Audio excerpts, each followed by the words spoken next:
Welcome to Andhraprabha. నేను నాగేశ్వరి. ఆకర్షణీయమైన బ్రోచర్లు, ఆశ్చర్యాన్ని కలిగించే ర్యాంకులు, అడ్మిషన్ల కోసం చెప్పే తీయని మాటలకు ముగ్ధులై నారాయణ విద్యా సంస్థల్లో చేరితే భారీ మూల్యం చెల్లించుకోక తప్పడం లేదు. రిజిస్ట్రేషన్, గుర్తింపు, అనుమతులు లేకుండా నాణ్యత లేని విద్యానుభవం, క్వాలిఫికేషన్ లేని ఉపాధ్యాయులతో కిక్కిరిసిన తరగతి గదుల్లో బలవంతపు బట్టి చదువులతో విద్యార్థుల బంగారు భవిష్యత్తు అంధకారంలోకి నెట్టివేయబడుతోంది. మానసిక శారీరక ఉల్లాసాలు కూడా లేకుండా, సరైన క్రీడా మైదానాలు కూడా ఏర్పాటు చేయకుండా, గాలి వెలుతురు లేని ఇరుకు గదుల్లో జరుగుతున్న విద్యా విధానంతో విద్యార్థులు నేర్చుకున్న వాటిలో నాణ్యత, క్వాలిటీ లోపిస్తోంది. వసతి గృహాల్లో సరైన మౌలిక సదుపాయాలు లేకుండా, అపరిశుభ్ర కిచెన్ లో తయారవుతున్న ఆహారంతో విద్యార్థులు తరచూ అనారోగ్యం పాలవుతున్నారు.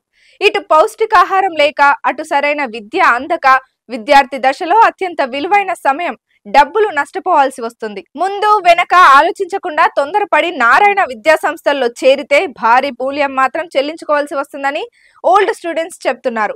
హంగు ఆర్భాటాలతో విద్యార్థులను, తల్లిదండ్రులను ఆకర్షించే ప్రయత్నం చేస్తున్న నారాయణ విద్యా సంస్థల్లో అడ్మిషన్ పొందే ముందు ప్రతి అంశాన్ని క్షుణ్ణంగా పరిశీలించాలని గతంలో చదివిన విద్యార్థులు, వారి తల్లిదండ్రులు చెప్తున్నారు. అడ్మిషన్ సమయంలో చెప్పింది ఒకటి, వాస్తవంగా ఉన్నది వేరొకటిగా నారాయణ విద్యా సంస్థల్లో స్పష్టంగా నడుస్తోంది.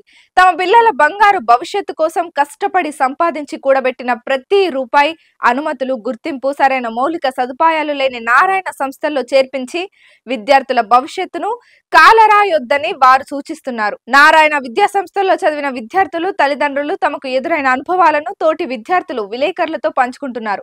ర్యాంకులను, ఉత్తమ బోధనను, టెక్ విద్య అంటూ ఆకర్షించే విధంగా ప్రకటనలు చేయడంతో పాటు మాయమాటలు, కట్టుకథలు చెప్పి విద్యార్థుల నుండి ప్రవేశాల ద్వారా లక్షల రూపాయలను నారాయణ యాజమాన్యం బలవంతంగా గుంజుకునే ప్రయత్నం చేస్తోందంటున్నారు. అడ్మిషన్లు తీసుకుంటున్న సందర్భంలో మాత్రం తల్లిదండ్రులు పాఠశాలకు, కళాశాలలకు సరైన అనుమతి ఉన్నది లేనిది తెలుసుకోక తర్వాత ఇబ్బందులు పడుతున్నారని చెప్పారు.